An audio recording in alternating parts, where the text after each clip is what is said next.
नमस्कार दोस्तों, एजी स्टडी के इस यूट्यूब चैनल में आप सभी का एक बार फिर से स्वागत है।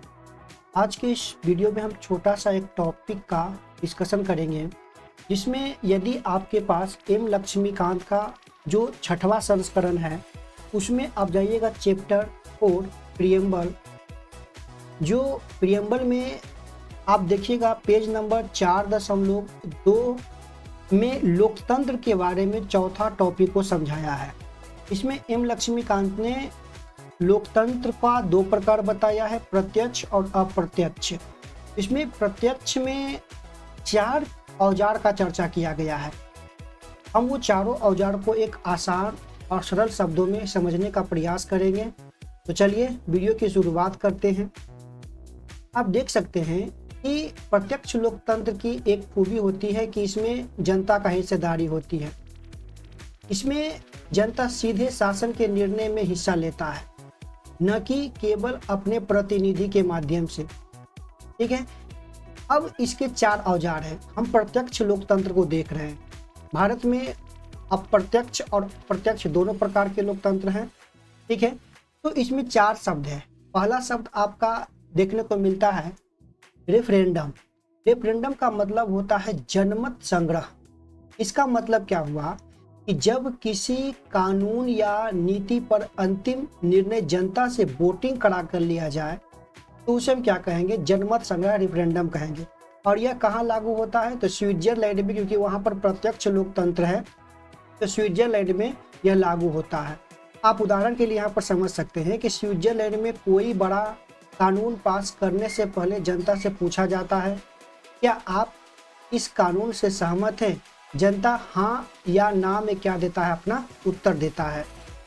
भारत में ऐसी व्यवस्था नहीं है, लेकिन कभी कभी किसी किसी मुद्दे पर सरकार जो है जनता से अपनी राय लेती है।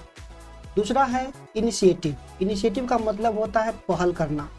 इसका मतलब हुआ कि जब जनता खुद कोई प्रस्ताव सरकार को देती है तो ऐसे कानून बनाओ।